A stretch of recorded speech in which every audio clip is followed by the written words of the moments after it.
Our next guest has appeared in over 80 film and television projects, but her unforgettable role in the Alfred Hitchcock film classic, The Birds, is perhaps what she's best known for. Take a look.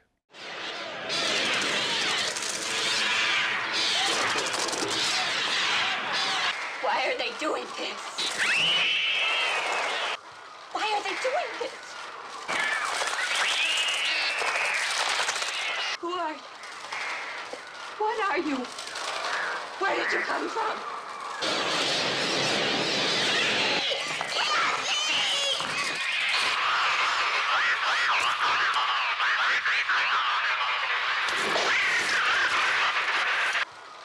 I think you're the cause of all this.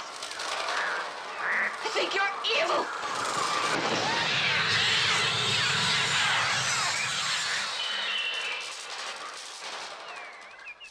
Whether it's life imitating art or vice versa, one of Tippi Hedren's most important and enduring roles has been that of a wildlife conservationist. Her Roar Foundation owns and operates the Shambala Preserve, where 200-plus big cats can safely live out the remainder of their lives in a safe and protected environment. The popularity of the exotic pet trade has grown in recent years. In fact, according to the U.S. Humane Society, there are currently an estimated 5,000 to 7,000 tigers in the United States, but fewer than 400 of them are in zoos. The private ownership of exotic animals poses a public safety threat. It also is hard on the animals that are meant to roam in the wild, but it's not illegal in some American states and in many countries around the world. But as Full Frame found out, Tippi and her staff at the Shambala Preserve are determined to give these majestic exotic cats a second chance at living life in the wild.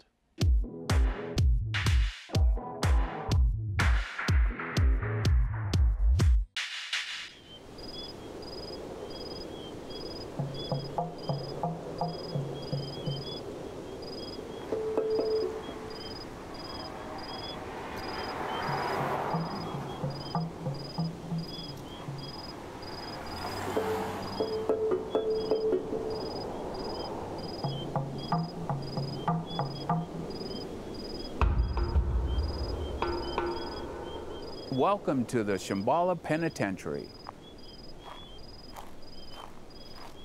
This is a prison, and it is filled with killers. There's not one car thief or one drug addict in here. They're all killers.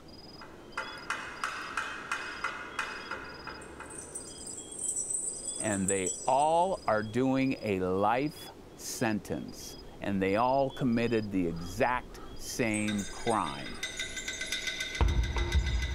And that crime is being born in captivity.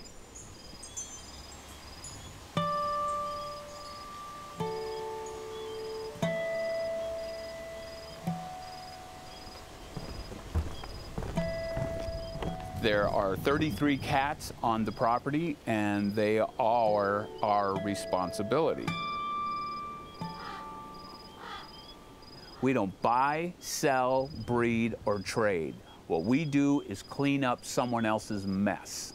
So once you have that attitude, it's like, wow, this guy doesn't sound like he likes his job. I love my job. But that is the reality.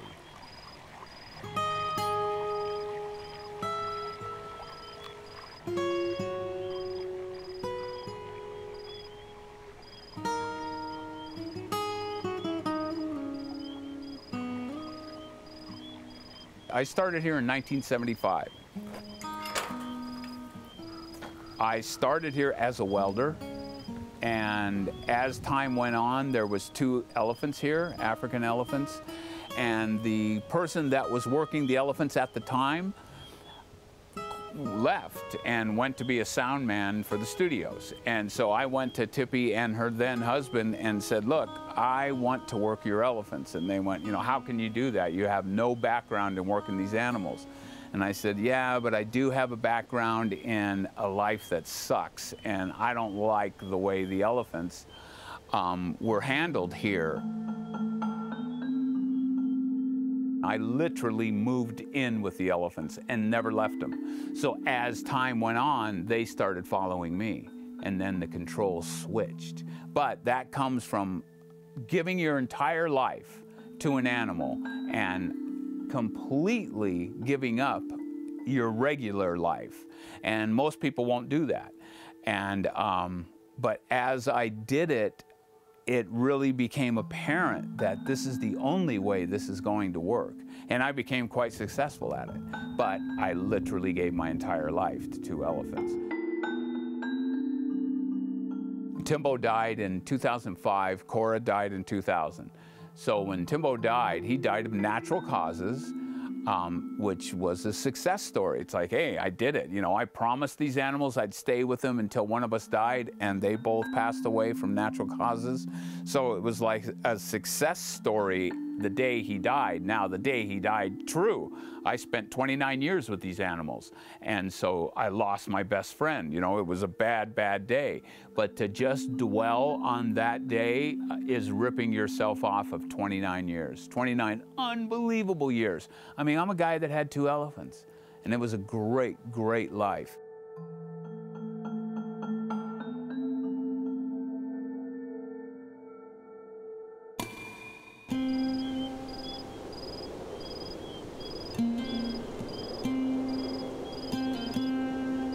Zeus, come here, Zeus. Zeus. Hey, dude. Oh, hi. Hi. We're a hands-off facility, but since he honored me with coming over and greeting me, I have to say hello.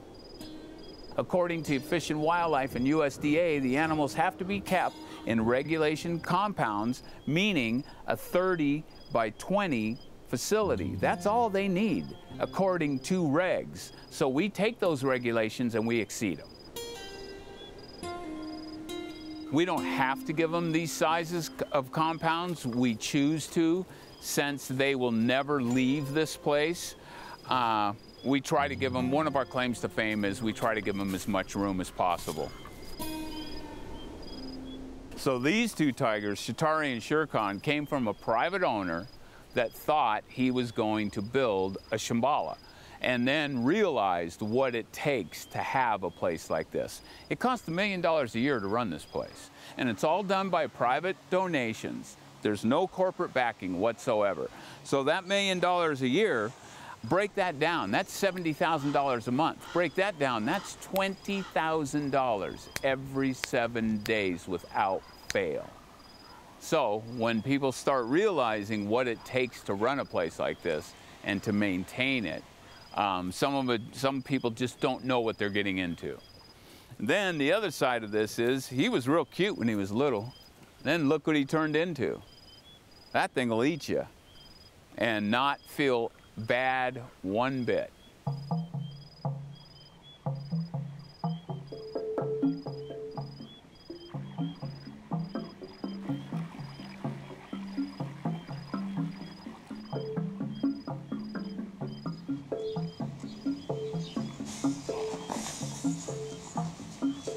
People will ask sometimes, well, why don't you turn them loose? Once an animal has a human imprint on it, it's ruined. They have no mother to teach them how to act in the wild. Survival is not just about killing. Killing's easy. Survival is about knowing when to lay low, when to hide, when to shut up. And an animal from captivity has never learned any of that. What animals do in the wild is they mark their territory. They use that spray, and that tells other animals, this is mine, stay out of it. If you enter my territory, there's a fight. Well, a captive animal will smell that and think, friend, and he'll walk right into the lion's den. They have no street smarts whatsoever. So you can't turn these guys loose.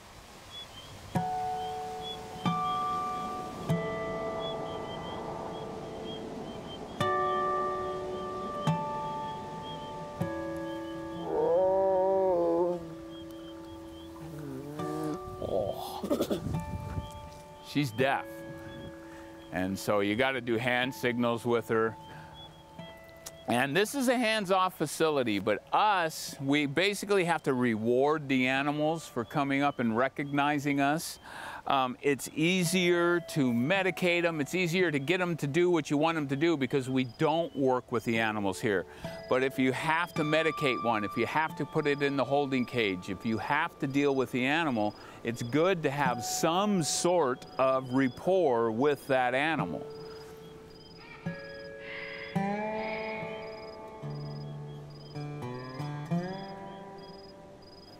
This is an indestructible boomer ball.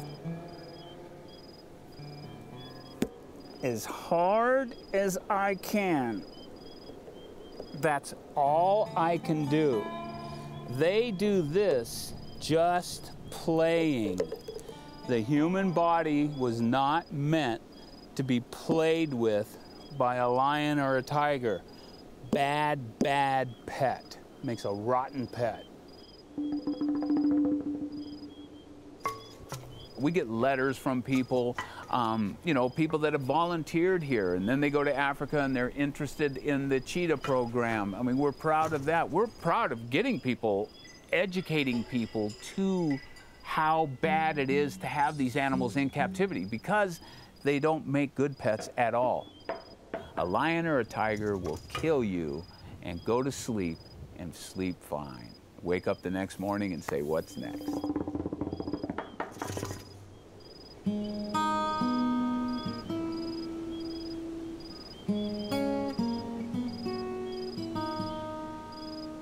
Somebody has to do the stuff that people don't like to do or don't want to talk about. And it's my job. But it's also it's unbelievably rewarding to take an animal that will eat you and to make it your deal every day to try to give that animal a life.